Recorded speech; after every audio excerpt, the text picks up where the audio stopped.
Pier 7. The bolt came through the window just as I salted my eggs. A hiss, a shatter, a thunk into the cabinet behind my head.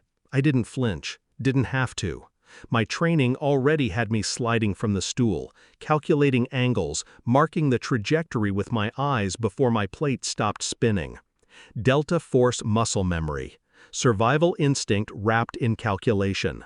Crossbow, close range, hand drawn, not random.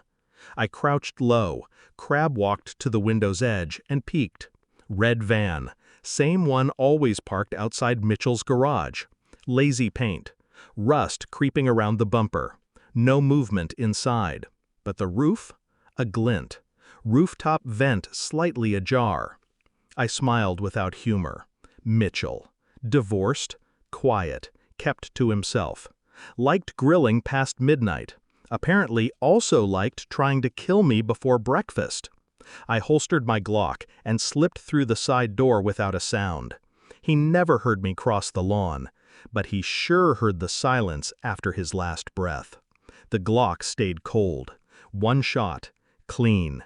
Then his phone buzzed. A message blinked across the screen like a cruel joke. "Is my loser husband finished?" From my wife. I stared at it for a full breath, then typed back with steady hands. Target eliminated. Meet at Pier 7 for payment. And waited.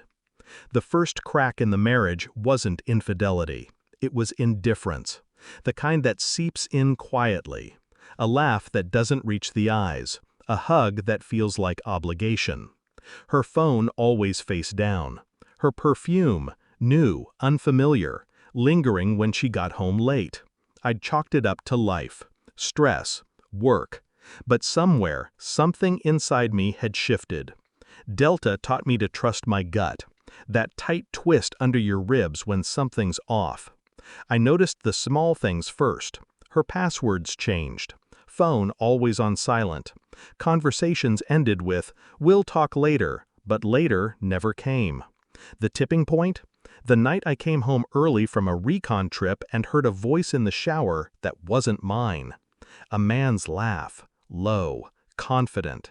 By the time I opened the door, she was alone, toweling her hair.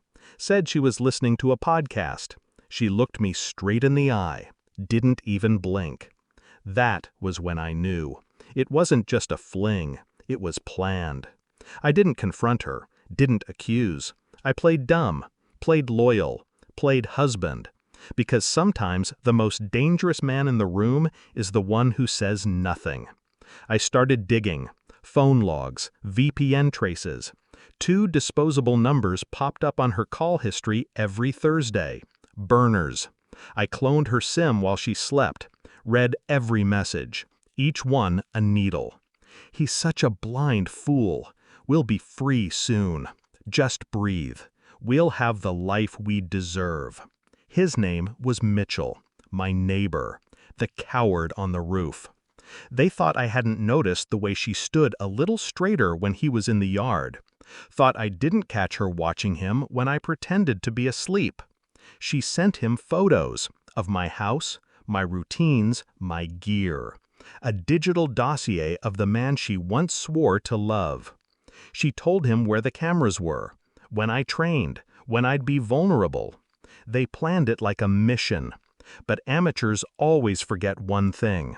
You don't outmaneuver a predator by studying his habits. You die doing it. I moved money, rewrote my will, set traps, digital and otherwise, and waited for the strike that would justify the end. Mitchell's phone was still warm when I cracked it open. Her name was under V, Venus, goddess of love, or betrayal. A video file loaded slowly, time-stamped for last night. She was in his bed, talking to the camera. I want it done tomorrow. No mistakes. He's trained, but stupid in the heart. That's his weakness. Shoot, then vanish. I'll meet you at Pier 7 with the money. Her voice didn't tremble. It was surgical. That was when I stopped feeling. Stopped being her husband. Stopped being human, maybe. By the time she stepped out of the cab at Pier 7, Designer coat, dark glasses, red lipstick. My pulse had already settled into a sniper's rhythm. She wasn't alone. He came with her. Different man, younger, dressed like he thought he was dangerous. Her next Mitchell. They looked for me, couldn't find me, but I made sure they were easy to spot. I walked out slow, handed her Mitchell's phone. "Guess he missed," I said. Her face cracked for the first time. I saw fear. Not guilt, not regret, just fear. She opened the phone, saw the message she sent, saw the blood smeared on the edges. She stepped back. But I didn't raise my weapon, didn't scream, didn't curse.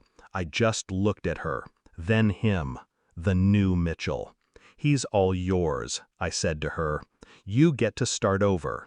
She blanked, confused. "What do you mean?" I reached into my coat, pulled out 2 manila envelopes, dropped one at her feet. Bank records. Her transfer of funds to Mitchell. Enough to tie her to conspiracy to commit murder. The second I handed to the young man. He hesitated. "Take it," I said. "It's everything she said about you." To him. He opened it. His face paled. She turned on me. "You son of a—" I was already walking away. I didn't look back. Not when she screamed my name. Not when the new Mitchell asked, "Was this all real?" Not when her perfect world burned around her. She made her move, so I made mine. No bullets, just truth. And truth cuts cleaner. At the end of the pier, I sat on the bench, the same one she used to meet me on when we were young and still believed in vows. The sea smelled like iron. The waves didn't care. My phone buzzed. Unknown number. "You win." I deleted it, then dropped the phone into the ocean and watched it sink. She buried me in betrayal, so I buried her in truth.